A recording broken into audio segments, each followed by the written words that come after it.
Boker Tov, Shavua Tov. We're up to Chav Zayin Amid Beis, but we'll look at the last line on Chav Zayin Amid Aleph. Boy Ravashi. Now, until now, what we established with two facts, two basic rules. Number one, the Rabbanan said that a Shvuya who was taken captive by the Goyim is assumed to have been unfortunately raped, and therefore she's a Zona that's Sul Kuhuna. Point number two is there's something called a Machboa, where if, let's say, the Goyim come and they take over the town, and they bring out all the women and so forth into captivity, if there's a machboa, that's a private cave or a hiding place, then if we assume for whatever reason we have edus that she hid herself in the machboa, then the normal din of shvuya as being tmeya lekohanim does not apply. Boy Rav Ashi. So we're talking about a place, a city, let's say a city in Israel. The Goyim took over, but there's a machboa, the Umrah, and one woman comes forward to testify about herself. Lo nichbesi, I have to admit that I was not in the machboa, in this private cave, but velo nitmesi. But even though I was taken captive by the Goyim, I was not touched. Mahu. Do we believe her? Miyamrinin, shall we say that in this case she has a migu, and here we're going to turn to Daf Chav Zayin and Beis. The other phrase for a migu, which is identical, is called ma'alilik shaker. If she wanted to lie, then she could have just said nichbesi, I hid in this machboa, and the law is that if a woman hid in a machboa, then she's not a shvuya, and she's tahora. Here, she went ahead and admitted that she didn't make it into the machboa, and she was taken captive, but she says that she was tahora, she was not nitma. So she has a very good migu. So shall we say, let's rely on her migu, and even though a shvuya is assumed to have been raped, this is going to be the exception. We're going to rely on her own testimony to be mitayar herself, simply because she has a migu. Oh, Dilma, what's the other tzad of Rav Ashi's suffix? And that is, lo amrinon, we will not accept and rely upon her, mali l'shakar hamigu, as credibility, as giving her nemanus. Why? And this is explained by one of the Rishonim, Rabbeinu Kraskas, that this is called a migu keneged edin, otherwise known as an anan sadi. We are absolutely sure that if indeed she was taken captive, then she became Tmeya. And even though she's saying that she did not become Tmeya, and she has a migu to support her claim and indicate that she's telling the truth, but it's against the Anan Tzadi. And migu is not powerful enough to overcome an Anan Tzadi. So the Gemara immediately raises the following question. Why is it different than the case of a certain person who has a migu, and Rav, as we'll soon see, relied on that migu even against an anan sadi? The agar lechamra lechavre. Let's say Ruvain owns a donkey and he rents it out to Shimon. The amarle, and he tells Shimon with a pointed finger, he warns it, lo tezil, don't take this donkey li archa, on the road that borders on Nahar Pekod, on a river in Bavel, which is called Pekod, because if you take the animal close to the river edge, the animal may fall in and die. Deika Maya, because of the water of Nahar Pekod, and the chamor might die if you take it that way, and that's the only route that I forbid you to go on. However, I will allow you, says the maskir to the socher, zil bi orcha de noresh, another river where apparently Leka Maya, the river has already dried up. So even though you're taking it on a route that borders on a river called Narash, but nevertheless, that's fine. What did he do? Now we're talking about the socher. Azal iu bi orcha dinar pkot. He went down that pathway that borders on the Harpkot. And as you would guess it, umis chamra. So in other words, the socher violated the will of the owner of the chamar, and indeed the animal dies. Also, Lakami de Rava, the case came in front of Rava, and the socher says to Rava the following: Omar le in. I have to admit, the orcha dinar pkodasi. I did go. I'm a bad boy, give me patch alongside this dangerous place for the chamor. Miu, however, lo hava maya. The river had dried up, and the animal died for another reason, another cause, old age. It was not because I violated the terms of the agreement. Amalei, Rava says we're going to believe him. And why is that? Why do we believe him to say that the Nahar Code dried up and the animal died of old age? Because he has a Mali L'Shaker, he has a Migu. He could have told us, we have no independent evidence to the fact that he had violated the terms of agreement and taken the animal there. He could have easily said to us, and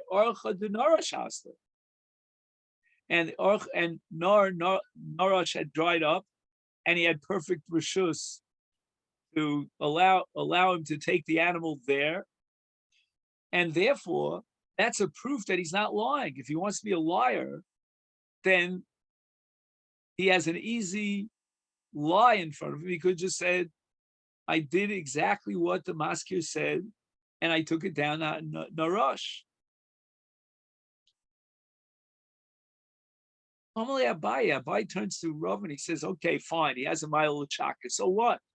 Mali L'Shaka b'mokum edim lo amrinon. He is now being contradicted by witnesses. We know that there's always water located in our code. There's no moment in time when Nar Code is dried up. So on the one hand, let's believe it because he could have been a better liar. But on the other hand, what are you believing him? You're believing on something which is against an Anan Sadi. And therefore, the Gemara asks the following kash: in a case where a woman says lo nifbesi, we have an Anan Sadi that if she was taken captive, then she was violated. So although she has a migu, she could have said, I went into this private place, this hiding place, and I avoided being taken captive. But once she admits that she was taken captive, then we have to assume by virtue of an ansadi, because that's the whole takana of shvuya. Why is it shvuya prohibited rabbinically to a kohen? Because of this anansadi that she'll be raped. And the Gemara rejects this. And we're at a really critical turning point here, where the Gemara is going to change its understanding of shvuya. Hachi hash hasam vaday ika edim dika maya. We know for sure, as if they were edim. The Gemara doesn't mean literally that they were witnesses, but it's as if we have witnesses that testify that the Nahar Code is full of water. It's overflowing with water. That's the river Nahar Code. And therefore, he cannot be believed with a migu to say, well, he could have said that he took it to Narash. He admits he took it to Nar Code. And to say that there was no water in Nar Code is against Eden. But in the case where she says, Lo Nifbesi, Utahorani, vade itmi, question mark. No, here you have to read it as a rhetorical question.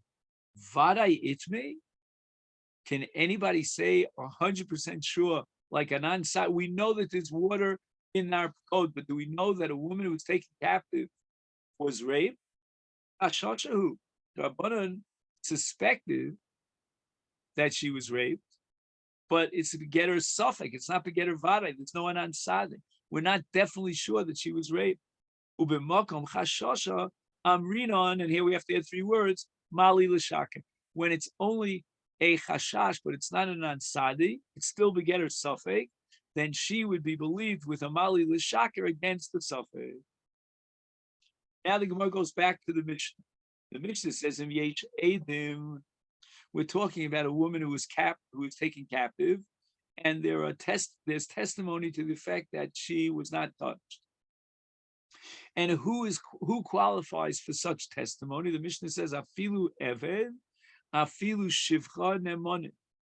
Normally, an eved or a shivcha are disqualified for edus, but in this case, because the Rabbanon wanted to be mekil in shvuya, which is really just the next step based on what we just learned now, that it's only a chashasha b'alma, so they were mekil, and they relied on what would normally be flimsy evidence that's not reliable.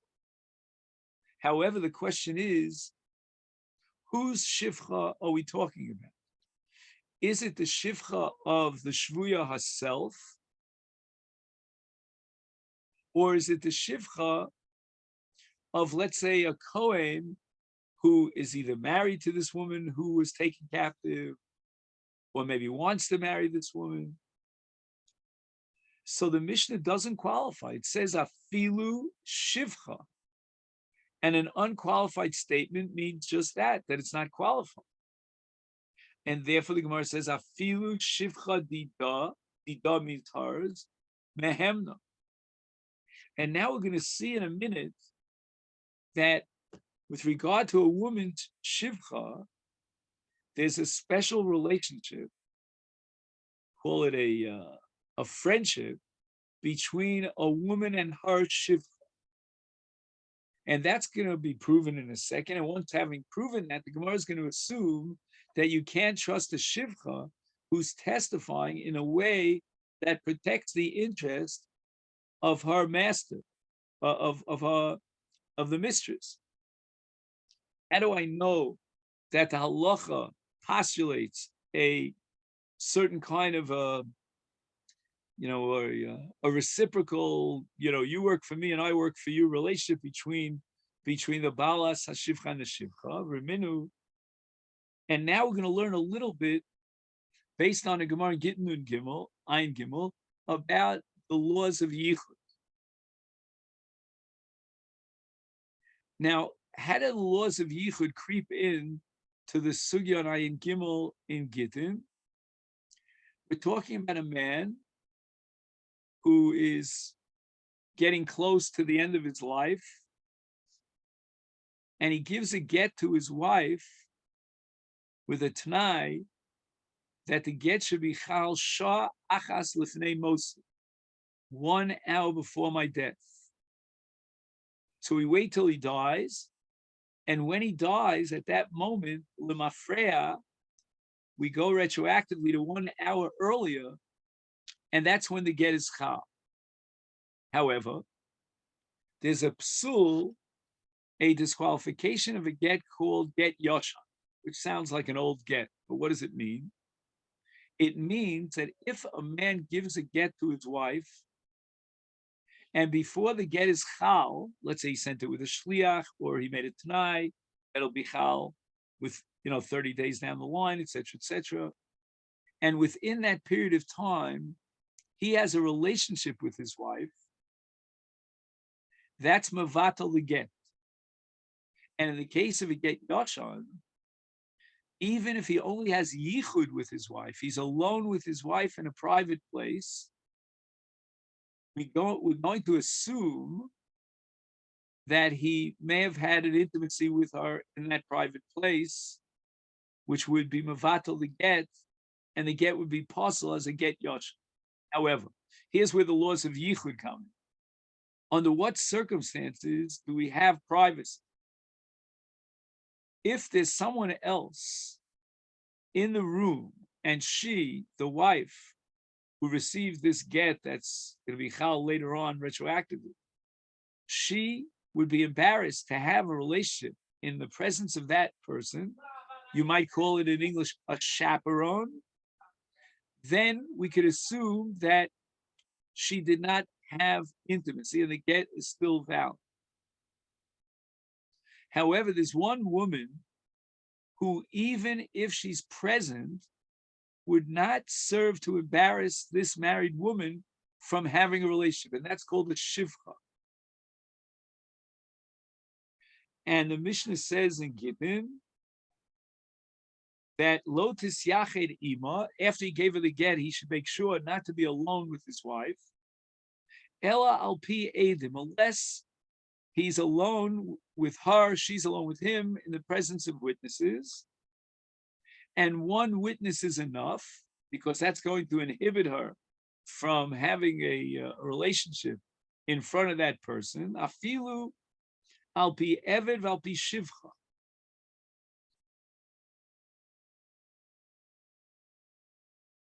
Now, if I understand correctly, what's happening is that there are two people in the room besides the husband and the wife.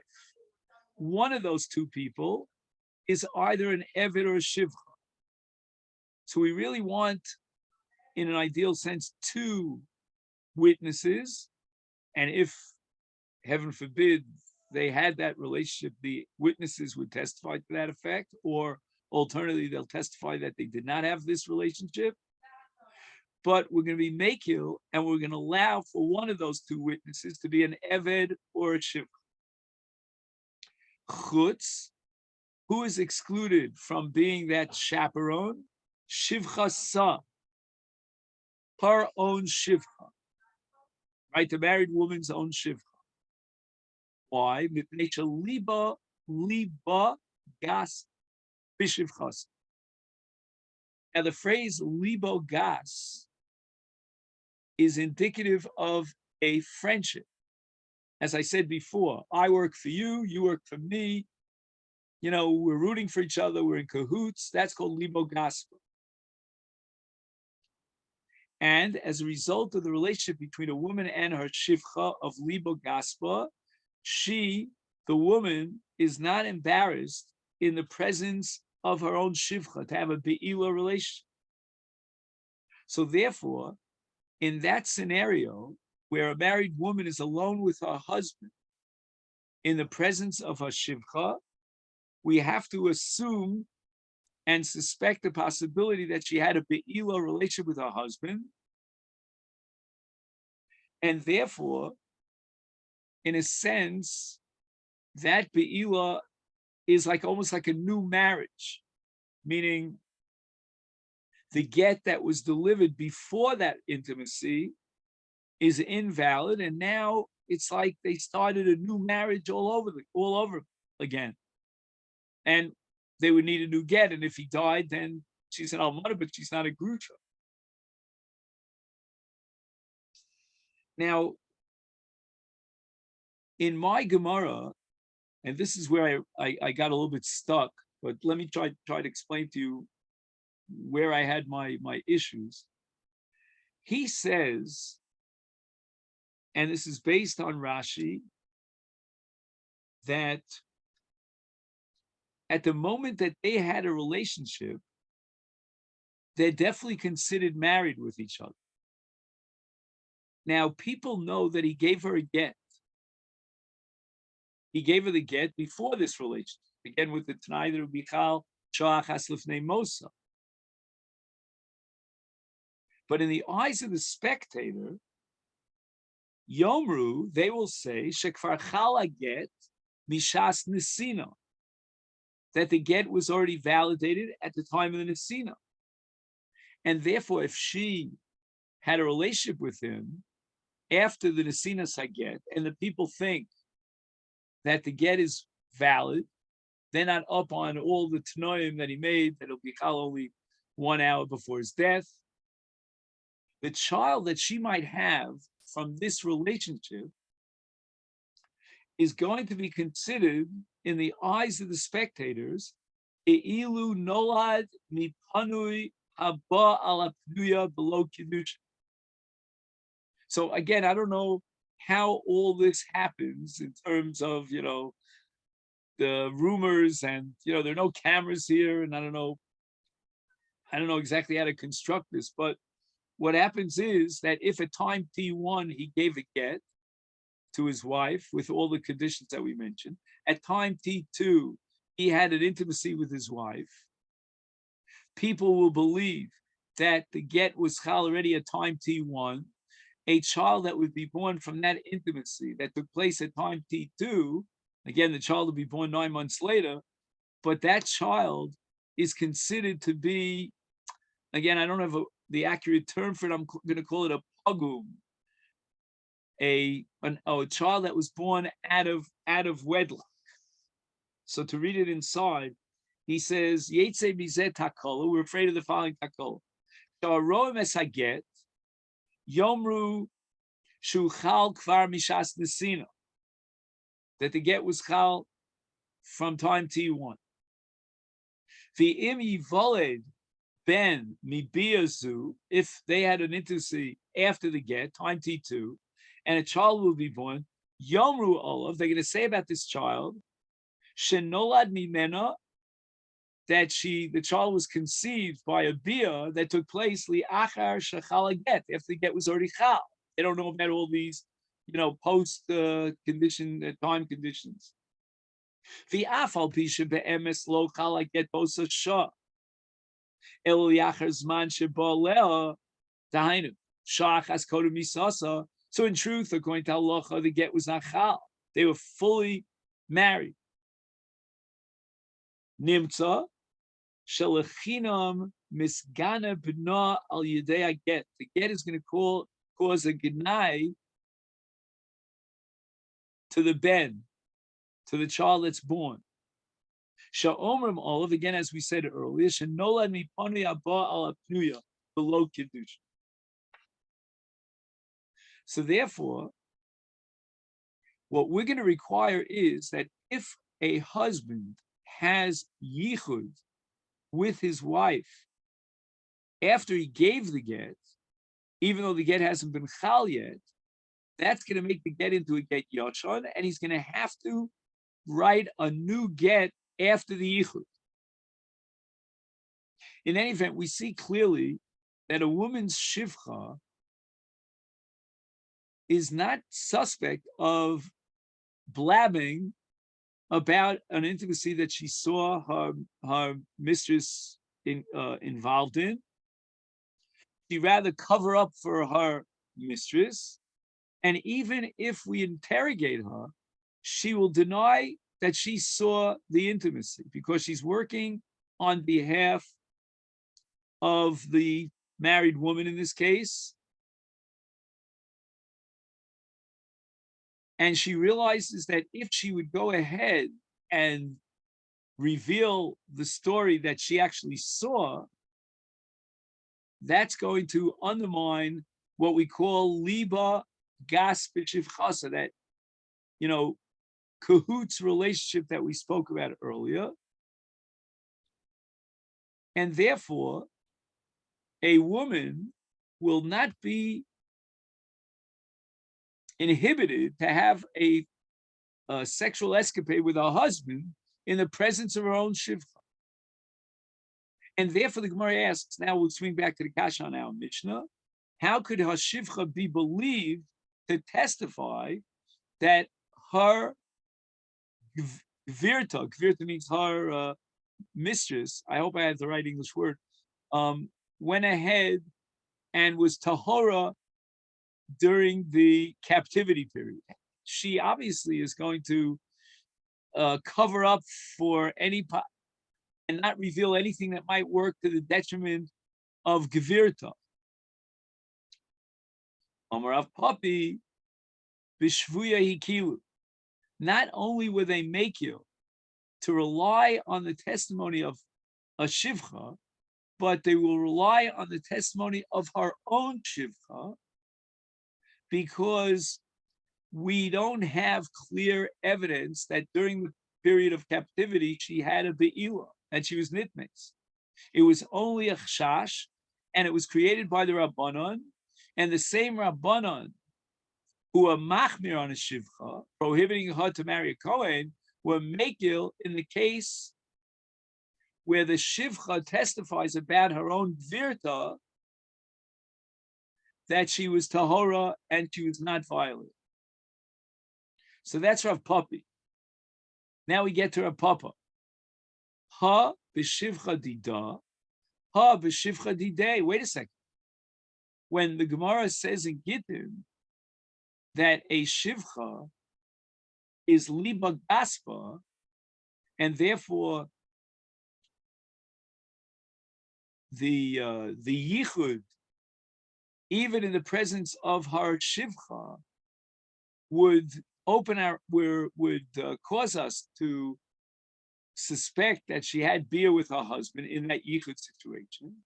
That's a case of shivcha dida, the shivcha of the isha atzma. Ha, but that which we saw that a shivcha is believed to say that gvirta lo nitmes during the time of shvuya of her captivity, is shivcha didei. It's a shivcha of the Baal.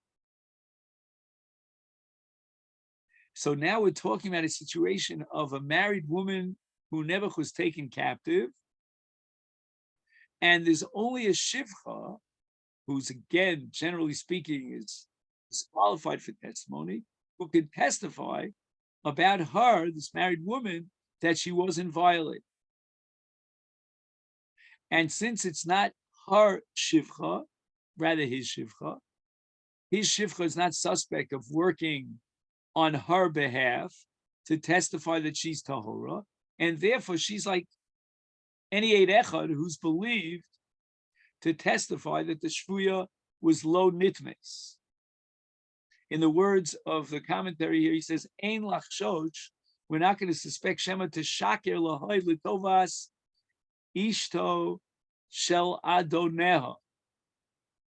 Okay, it's not her gvirta, but rather adoneh. The Gemara asks, "V'chi shivcha dida lo mehemna." Let's go back to our Mishnah and let's be medayik in the Mishnah. The Mishnah says, "Kaktani ein adam meir al atzmo." She's not believed if she was taken captive to testify about herself that she wasn't raped. The implication is anyone else would be believed to testify on her behalf, even her shivcha didamem, even if it's her own shivcha, she would believe to testify that virta tahora. And the Gemara says, no, that's an incorrect view. That's not the way you read the Mishnah properly. Shivcha sa nami ke'atzma dami.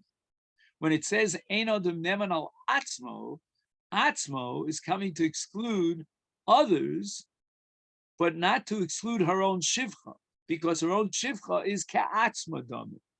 She's in a sense like an extension of herself in terms of edus, and she has an inyan, she has a vested interest in testifying on behalf of Virta that she's tahora, and she's allowed to go back to her husband. Now the Gemara gives another answer, the name of Rav Ashi, to reconcile what seems to be an apparent contradiction in the Mishnayos. And even though a shivcha of Gvirta would not normally tell and reveal that her Gveret had a beer, nevertheless, she wouldn't go as far as testifying sheker. That far she wouldn't go, even within the context of Liba Gaspa. Rav Ashi Omar, ha v'ha b'shivcha dida. Not like Rav Papa. Both Mishnayos are talking about her own shivcha. However, v'shivcha michza chazia v'shasta, if the shivcha sees that her gvirta had such a be'ila, right? Let's say in the case of a shvuya,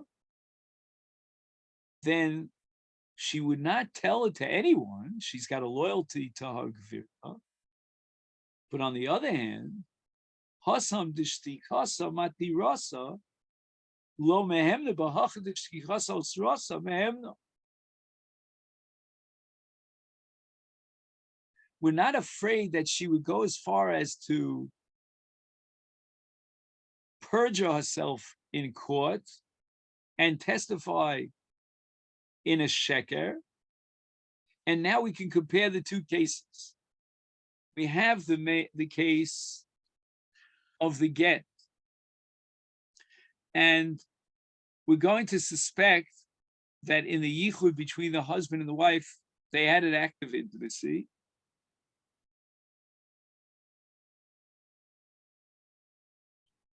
Because in this case, the shivcha has to says nothing.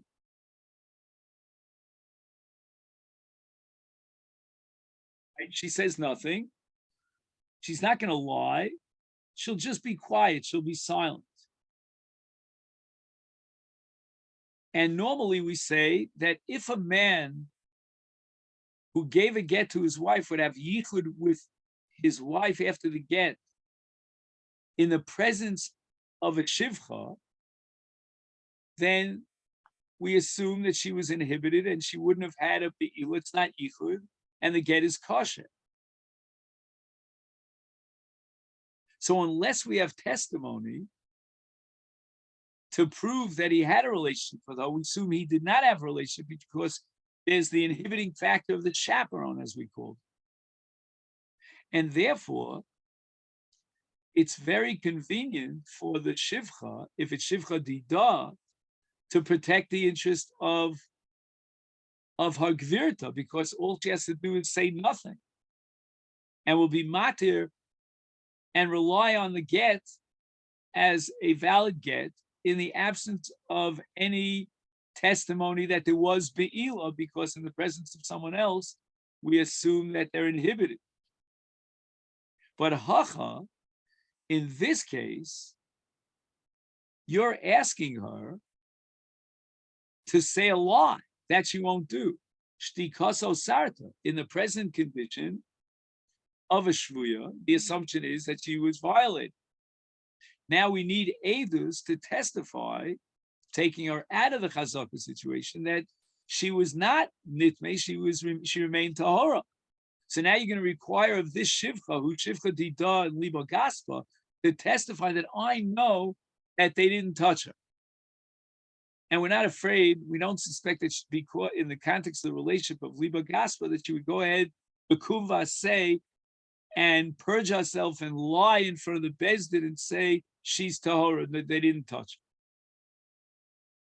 So Gemara asks the following kasha. Hashtanami asya umeshaku. Why do you go so far and you say that a shivcha dida would not fabricate the truth?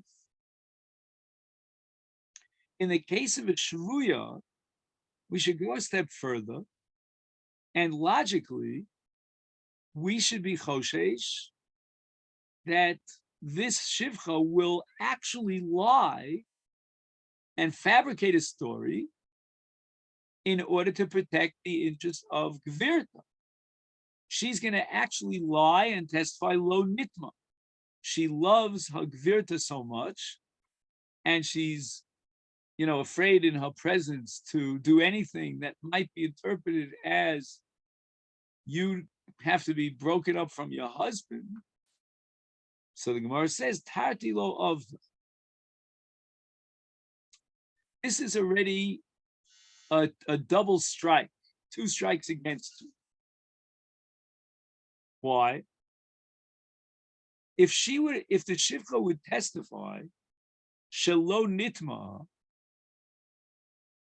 it's not enough that she has to be silent, but she also has to get up and do a sheker. The Gemara says that for her to testify that her gvirta did not have a beer, she wasn't nitmes, that's called tarti. It's like a two-stage process. Number one, she has to be silent, as if to say, well, there was no tumah. But that's not enough. Because in her silence, in the absence of any evidence to the contrary, we're going to assume that she was nitma, because every shvuya were afraid that she was nitma. Now you want to say that she's going to go a step further. Not only is she going to be silent, but she's even going to testify, well, lo nitma. She's going to fabricate the truth. And the Gemara now is going to try to bring an analogy that proves that a person who has somebody else's best interest in mind would go as far as being shoseg and saying nothing, but would not go a step further, that's the tarti that we spoke about, and actively fabricate the truth. Ki Mari bar Isik, the Amri law, others say was Chana bar Isik, Asale Acha Mibei Chozah. Now these, whatever the name is, whether it's Mari, I have a cousin named Mari, or it's Chana, they're both the son of Isaac. So Isaac, which I think is a bastardization of the name Yitzchak, I'm not sure. Anyway, Isaac comes forward. Asale Acha Mibei Chozah. Now, Isaac ended up in a place called Bei Chozah,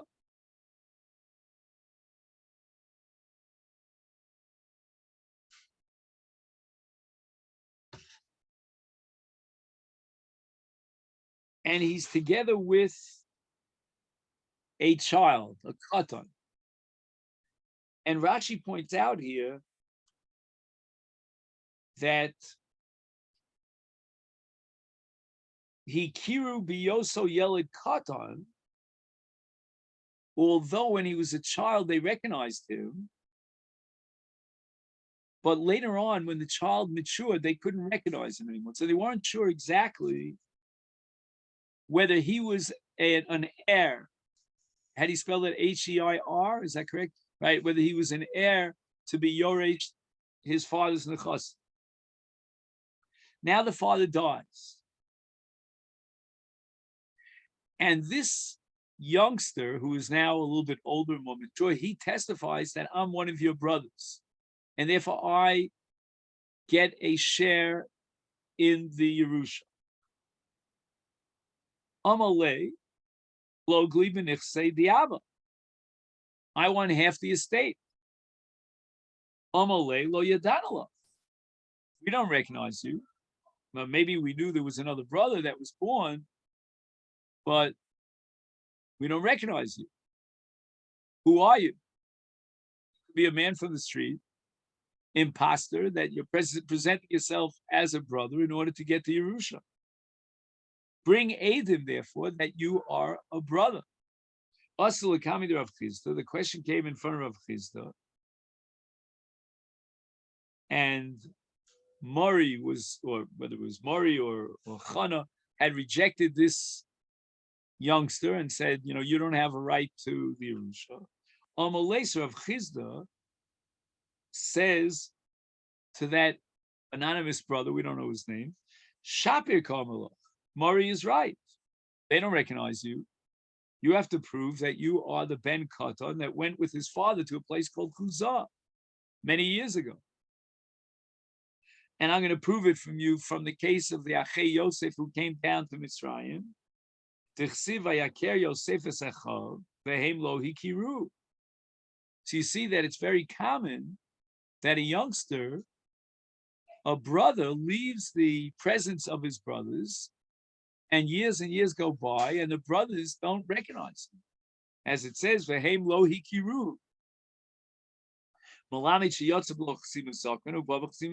matures over the course of time, he grew a beard, and so forth and so on, and that's why they don't recognize him. Amalei. So Rav Chisda says that Brazil Isi Sadi Dachua. The burden of proof is on you to subpoena two witnesses that you're a brother. Amalei. So this anonymous, faceless brother says to Rav Chisda, Isli Sahadi. I actually have witnesses, but umistafinu minei, they're afraid of testifying in front of Mori, the Gavra Alamahu. He's a really tough guy. It's called an Adam Olim. He's like a mafioso guy.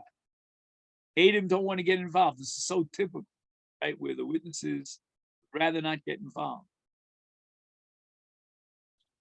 So at that point, Rav Chisda accepted the argument. Amalei, Rav Chisda says, L'dite, he turns to Mori, Zil asinu at delav achuahu. You have the burden of proof to bring Adam that this guy is not your brother. If you won't bring Adam, he will take a portion of the estate. Amalei. So Mari says to Rav Chisda, Dina Hachi, could the law be so? He wants to establish his rights to inherit and take me out of my chazaka. The burden of proof is on him. Amalei Hachi Dinu Lach Udekuli Alami Dechav. This is the way I judge you, and all of your friends who are alimim kimocha, who are tough people that instill fear on others. Because indeed, the witnesses here are afraid to come in to testify because of you. So now the Gemara concludes its proof, having quoted this case, this story of the Psak of Rav Chisda. Now, how could Rav Chisda tell Mori that he has to bring Adam, that this guy is not a brother? The second pair of Adam will also be afraid to testify. In other words, just like your alimus, Mori, will inhibit those who want to testify on behalf of the anonymous brother, Hashtanami asu mishakre. Why don't we say that if Mori approaches two people and says, hey, I need you to testify that this guy is not my brother, they'll be so afraid of Mori because he's such a powerful guy that they'll fabricate the truth, perjure themselves in Beis Din, and testify that this guy is not the brother. And the Gemara answers, we have no choice but to assume that Rav Chisda is based on Tarti Lo Avdi. That even if a person wants to work on behalf of his buddy, right, it means that he will not testify one way or the other, but he would not get up and perjure himself and lie in front of Beis Din. So I'll read to you the translation here. He says, Af Adam achoshesh mechavero, even if these Adam are afraid, they're inhibited by this powerful Mori, but Eno Osli Lasso Shtei Avos. Gam Milimona, with an ayin, right? Gam Milihimona Milahoid ala emes. Number one, they're not going to come forward and testify the truth. They know that this guy is a brother. But for Gam, to go a step further, because of their friendship, not friendship, but their fear of Mori, Lahoid Sheker Avuro, that far they wouldn't go. And the same thing therefore applies to Shivcha in our case, that she might be Shosekes, and she'll say nothing. I don't know if my Gvirta had a relationship and was raped or wasn't raped, but she will not lie and fabricate the truth and say, I know she wasn't touched. That far, we don't go. So we have all these different answers that the Gemara offers to reconcile the stira between our Mishnah here and the Mishnah in Gittin about the status of a Shivcha Dida. And in a case of a city that was taken over by the Karko, by these, these devious captors, whether the shivcha of this Isha is believed or not believed to testify about Kvirta, Shelo Nivala, Lo Nivala L'Goy, according to a puppy, Shvuya Hikilu. And we will rely on the testimony of her shivcha. According to Rav Ashi, our Mishnah is talking about shivchas Isha, and therefore she's believed. But according to Rav Papa, he holds that the shivcha of the Isha is not believed. Lema ketanoi. Shall we assume that this machlokes in Rav Papi and Rav Papa is a machlokes tanoi? And we learned in a brisa, zo edus ish ve'isha, tinok ve'tinokes, avia ve'ima, ve'achia ve'achosa, avalo bina ubita, velo avda v'shivchasa. So to testify about a shvuya that she was tahora and nobody touched her and she wasn't violated, and therefore she's tahora not tmeya, we can rely on the testimony of a man and even a woman, even a tinok or a tinokes, a young child, male or female, or via v'ima, even her own father or own mother, her brother or her sister. However, we will not rely on her children to testify that she was not violated, nor will rely on her eved or her shivcha. Which daf are you on? We are on Chav Zayin Amid Beis. Chav Zayin. Yeah, Chav Zayin Amid Beis. Okay, so that's one brisa. So one brisa says clearly, supporting Rav Papa, that shivchas ha'isha ein emes. But v'tanya idach, we have another brisa. Hakol ne'emanim lahoid chutz miheimena u'bayla. Anyone is believed to testify the shvuya that she's tahora, even her own child, her own son, her own daughter, even her own eved or her own shivcha. The only one who's excluded is she herself cannot testify about herself that she was not violated, that she's tahora. And that clearly is a brisa that supports the position of Rav Papi and Rav Ashi. The Gemara clarifies. The Rav Papi, the Rav Ashi Tanoi. There's no question in our minds that Rav Papi and Rav Ashi are going to have to admit that their shita is dependent upon these two Tanoim, that they will be supported by the first brisa, by the second brisa, Hakol Memonim, as opposed to the first brisa, which says Lo Avda V'Shivchas.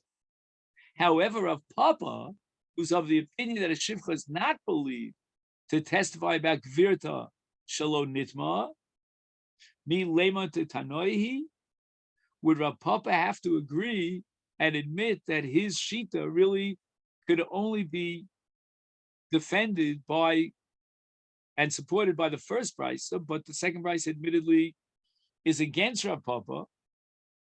And the Gemara says, no, Amalek Rav Papa, ki tanya ahi, b'meisicha lefi tuma. Rav Papa could argue that both brisos support his position that her shivcha is not believed to testify on behalf of Gvirta that she's tahora.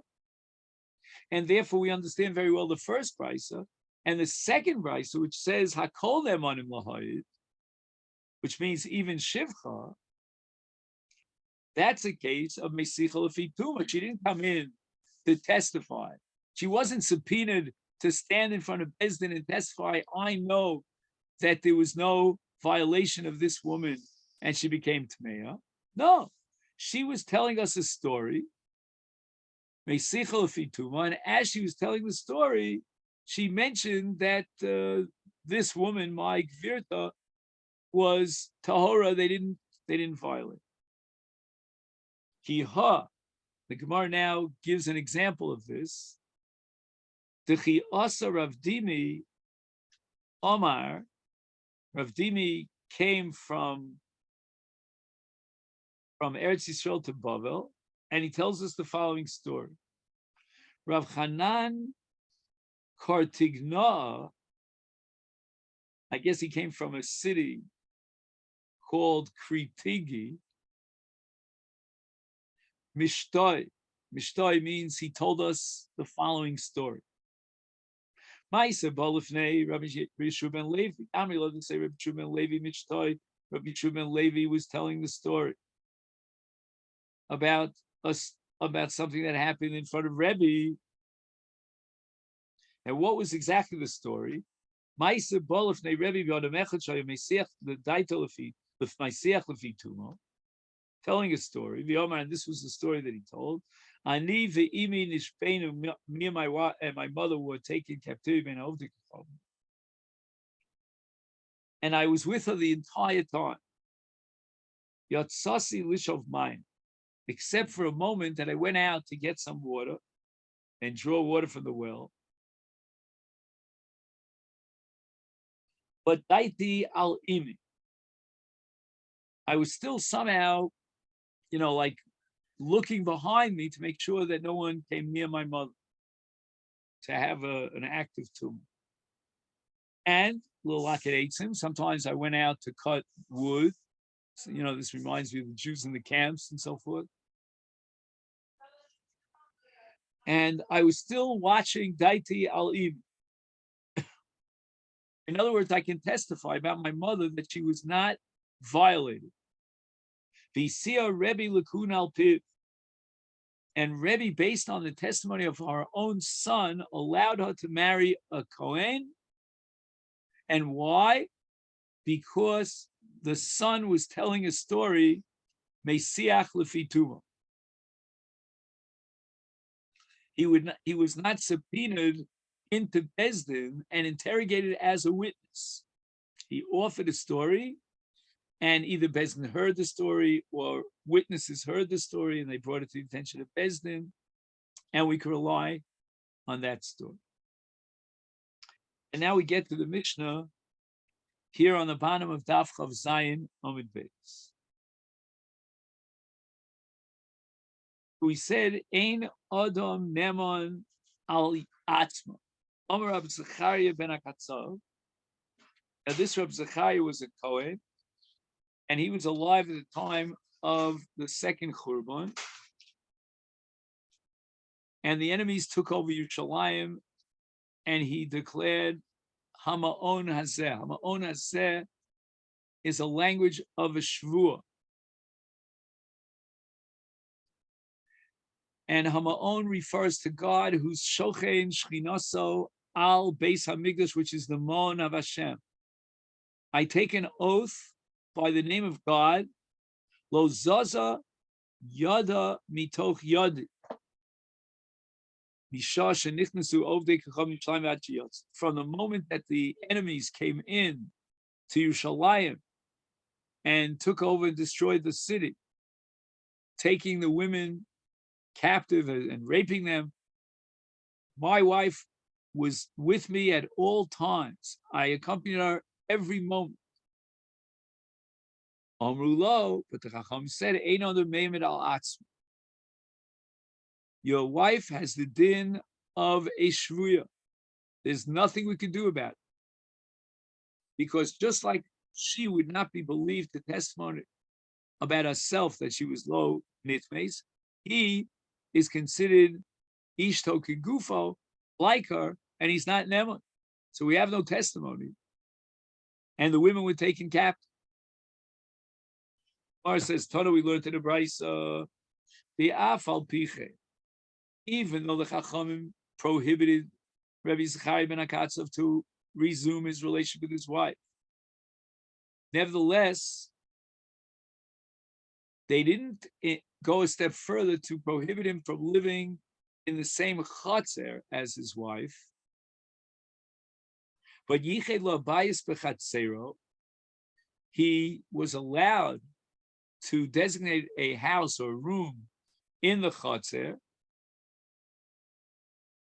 and to make sure that they would never be alone together. we could rely on him that even though they're living in the same chotzer, they would never be in total privacy together. And therefore, Kishehi Yotza, when she would exit through the chotzer out to Sarabim, where Rabbi Zechariah was, that's Rabbi Zechariah was in the chotzer. Yotza Barosh Panel. She was very makpid that she would go in front of her children, so that they would never be yichud with her and her husband, even though they're living in the same chotzer. And when she came back into the chotzer, nechneses was so, her children would go first. So when she went out of her house into the chotzer, her children would lead the way, so that by the time she got out to the chotzer, there was no possibility of yichud with her husband. When she came back, the children would first come into the chotzer, she would follow suit, and there was no yichud. By Abai. Abai raises the following suffix. A Kohen divorced his wife, and obviously he's not allowed to have a relationship with her. And even if he'd want to remarry her, he can't do so because she's a grusha and she's asur Kohen. Ma'u lasos begrusha came. Are we going to allow his divorced wife to live in the same chotzer that he has? And we're not afraid that they'll have some sort of an escapade together simply because they live so close to each other. And this was Abai's suffix. Can we recreate what we saw in the Mishnah of Rabbi Zechariah with a man and his divorced wife?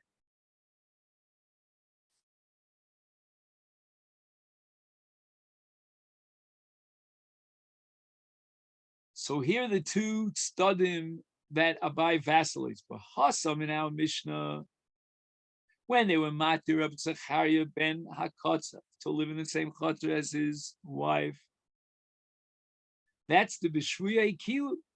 As we learned earlier on this daf, the chashash that she was raped during her captivity is only a suffix. So they were mekil chachamim. They were the ones who created the Yisur Shvuya, and they were mekil, and they were allowing them to live in the same chotzer. Aval hacha, but here in the case of a grusha, her Yisur on her husband, who's a Kohen, is an Yisur Doraisa. Lo, shall we say the Rabbanan are not going to be mekil, and he's not allowed to live in the same chotzer as the grusha because he's a Kohen, and if, heaven forbid, it leads to an escapade, then he's violated the Isur of Kohen LeGrusha. What should we say? Abai is wondering that we're not afraid that because she's in the same chotzer, and whether or not it's the case of a divorcee, right, a grusha, or a case of a shvuya, we're not going to be afraid that they'll have an intimacy. Tashma, the Gemara says we could be poshet this suffix from a brisa. The Sanya Magarishes Ishto, a man divorces his wife, she goes ahead and gets married to someone else. Lo tinase b'shchunase. She's not allowed to marry a husband who lives in the same chotzer as her ex-husband. Because maybe since the two husbands, the ex and the present husband, they know each other and they're living in the same chotzer, it might lead to some sort of an aver.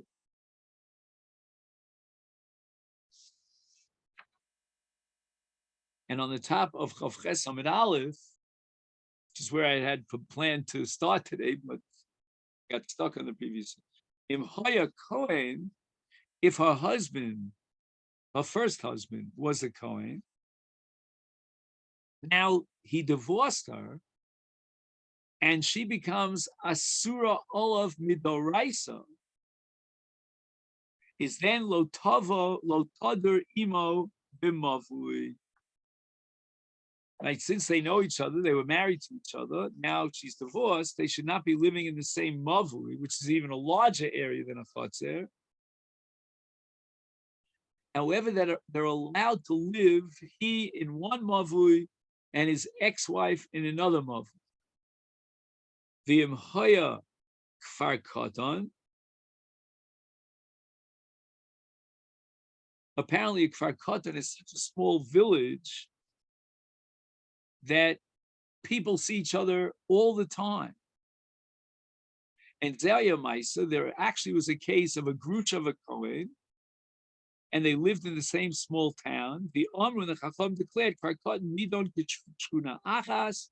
It's like they're living in the same area, and therefore they're not allowed to live together in that kfar.